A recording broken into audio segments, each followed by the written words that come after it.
What is up, YouTube? In today's video we are going over the Lost Box Kyorge from Celebrations deck. This is so much fun. You can take huge knockouts with Kyorge while setting up some other plays with like Sableye, Cramorant, and our other attackers. Let's get right onto the deck profile. We're going to start off the deck profile with our main support Pokemon, and that is going to be Comfey from Lost Origin. We play a full 4 copies of Comfey just because it's such a good card. We want to ideally start it every turn because of the ability Flower Selecting. You can look at the top 2 cards of your deck, put one of them into your hand and put the other in the lost zone. Obviously Comfey has to be in the active for that to work, but then we can just use other Comfeys by switching, scoop up nets, and other ways like that. Then for one of our late game attackers, we play 2 copies of Sableye. Sableye has the amazing attack Lost Mine for 1 psychic energy. You can only use this attack if you have 10 or more cards in the lost zone. If you do, put 12 damage counters on your opponent's Pokemon in any way you like. So it is effectively 120 damage on your opponent's side of the board in any way you like, which is very strong, especially at helping fixing up math to take knockouts with other Pokemon. Then for our early game attacker, we play 2 copies of Cramorant. Cramorant has the Lost Provisions ability. If you have 4 or more cards in the lost zone, ignore all energy in this Pokemon's attack cost. The attack is Spit Innocently for 2 water, 1 colorless. It does 110. This attack's damage isn't affected by weakness, but since the Lost Provisions ability is on the card, we effectively can do that for 0 energy, which is very good as a no energy attacker. That 110 is still a good amount of damage. And then one of our other attackers we play is 1 copy of Snorlax from Lost Origin.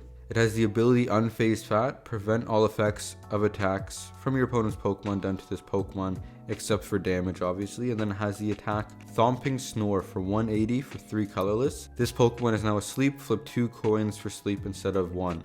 Very strong attacker considering it is 3 colorless, so it can be slotted in any deck really for any energy. We also play a Radiant Greninja. For the Concealed Cards ability, you may discard an energy card and then draw 2, very good, once per turn obviously. You can reset that with Scoop Up Net, so you can use multiple in one turn, but we also play Water Energy because of our Kyogre, so we can use the attack Moonlight Shuriken. For 2 water, 1 colorless, discard 2 energies from this Pokemon. This attack does 90 damage to 2 of your opponent's Pokemon.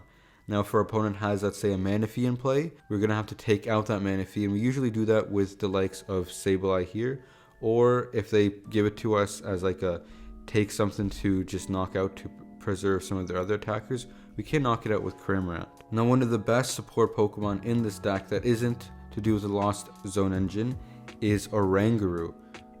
Now Oranguru's ability, Primate Wisdom. Once during your turn, you may switch the top card of your deck with a card in your hand. Now this is very good. I find I use it a lot of the time after turn 1 to put Battle VIP passes on top of my deck, to then use Flower Selecting on Comfey, or use Colress's Experiment, and then obviously put that card into the Lost Zone since it's a dead useless card. We then have Zekrom. Now Zekrom is in here mainly for Lugia because of the attack Wild Shot for 2 lightning, 1 colorless. It does 130 damage. This Pokemon does 60 damage to itself. Your opponent's active Pokemon is now paralyzed. Very good into Lugia if they don't have any way to stop effects of attacks or have any switches out. As well as this is good into other like VMAX, like Duraludon VMAX, simply because we can't one-shot it, but we can slow it down and then hit into it with maybe like a Snorlax or something else that can do a bit more damage. Now to protect our bench, because we do play a lot of little squishy mons, we have 1 copy of Manaphy for that Wave Veil ability. Prevent all damage done to your bench Pokemon by attacks of your opponent's Pokemon. So this would stop something like Radiant Greninja or Kyogre from Celebrations, but this does not stop placing damage counters like Sableye. And then finally, our late game attacker, our final attacker that we want to attack with, is Kyogre from Celebration. You usually don't see too many Celebration cards get played, but this Kyogre is amazing. We use it for its attack Aqua Storm for 2 water, 1 colorless. Discard the top 5 cards of your deck, then choose 2 of your opponent's bench Pokemon.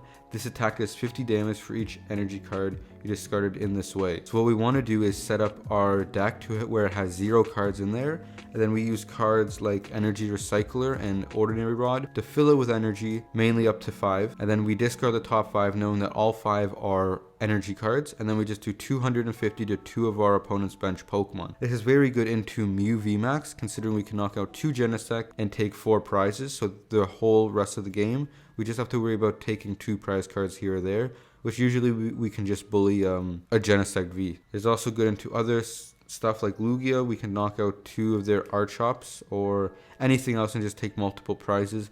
Considering Radiant Greninja can do 90 to 2 Pokemon, and then Kyogre can do 250 to 2 Pokemon, we can technically knock out 2 VMAXs in a turn and take all 6 prizes. So now for trainer cards, we have 2 copies of Training Court. This is really good because we're always discarding our energies. We want the energies in the discard as much as possible, and sometimes you need that 1 energy back into your hand to attach to Radiant Greninja or maybe even Kyogre, so you can use the Aqua Storm. Very solid stadium to have in any deck that plays Radiant Greninja. Then for our supporters, we play 4 copies of Colress's Experiment.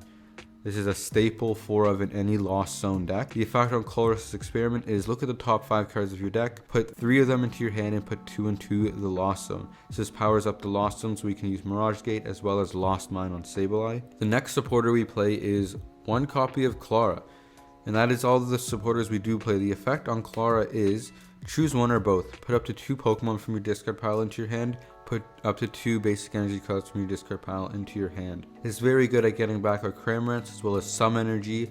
And it's just a nice option to get back Pokemon. We do play no boss simply because the only thing we don't want on the bench on our opponent's side of the field is a Manaphy, but we can use Sableye to knock that out. We then play 4 copies of Mirage Gate. You can only use this card if you have 7 or more cards in the Lost Zone. Search your deck for up to 2 basic energy cards of different types and attach them to your Pokemon in any way you like. Then shuffle your deck. Very good at powering up Radiant Greninja, Snorlax, Zekrom, and Kyogre. Then for the early game, because we want to set up and have a lot of bench Pokemon, we play 4 copies of Battle VIP Pass. You can only use this card during the first turn of the game. Search your deck for up to 2 basic Pokemon and put them onto your bench. Very, very powerful. Then because we want to reuse our Comfeys as well as Greninjas and just switch Pokemon in and out of the active, we play 4 copies of Scoop Up Net. Scoop Up Net reads, put one of your Pokemon that isn't a V or GX into your hand, discard all cards attached to it. Since we play no Pokemon GX or Vs, it's just scoop up a Pokemon and put it into your hand, which is very good. We then play 2 copies of Switch Card. Switch your active basic Pokemon with one of your bench Pokemon. If you do, heal 30 damage from the Pokemon you move to the bench. Just it's a better switch in this deck, basically. We also play 2 copies of Escape Rope. Each player switches their active Pokemon with one of their bench. Your opponent switches first. So based off what your opponent gives you, you can decide maybe I want to go with a Cramorant, maybe I want to go with a Sableye, or maybe a Snorlax. Then to get back energies, we play 2 copies of Energy Recycler. Shuffle up to 5 basic energy cards from your discard pile into your deck. Very good at putting energy back when we want to attack with our Kyogre. We also play 2 copies of Ordinary Rod. Choose 1 or both. Shuffle up to 2 Pokemon from your discard pile into your deck. Shuffle up to 2 basic energy cards from your discard pile into your deck. Very good at getting back Pokemon, especially getting back energy in the late game for Kyogre. We play 2 copies of Quick Ball. Discard a card from your hand and search your deck for a basic Pokemon. Very good. We are playing the older printing from one of the Diamond Pearl sets. We also play 1 copy of Lost Vacuum. Lost Vacuum is mainly in here to just get rid of pesky tools as well as getting rid of big Parasols on our opponent's Pokemon, so we can use Lost Mine because big Parasol does prevent Lost Mine. We also play 1 copy of Hisuian Heavy Ball. All we do is play basics. We play a lot of 1-of basics, so this is great to get them out. Hisuian Heavy Ball, basically you look at your prize cards, put one of the basic Pokemon you find there into your hand, and then put Heavy Ball in its place. Then the final item we play is 1 copy of Air Balloon. Gives us free retreat on most of all our attackers, but it's mainly for Comfey, so we can get an extra flower selecting to dig through the deck even more. Now for energies, we are playing 5 copies of basic Water Energy, mainly because we want to have more water energy than other energy, so we can use Radiant Greninja as well as Aqua Storm. We play 3 copies of Psychic Energy, just because we want to have more basic energy, as well as we need Psychic Energy to attack with Lost Mine on Sableye. We play 3 copies of basic Lightning Energy, simply because we need a good amount of Lightning Energy for Zekrom for when we want to paralyze our opponents. And then finally, we play 3 copies of Capture Energy. Capture Energy is when you attach it to a Pokemon, you search your deck for a basic Pokemon and put it onto your bench, and Capture Energy provides a colorless energy. Very good early game if we want to attach it to a Comfey to get another Comfy out, and then use the capture energy to pay for Comfy's retreat. So that is going to be the entire deck. What do you guys think? Let me know in the comment section. What would you change? If you want any of these cards or any other cards, definitely check out the guys over at Deckout Gaming. You can use my promo code YBMCards for 5% off the entire store at checkout. Thank you so much for watching, and I'll see you in the next video.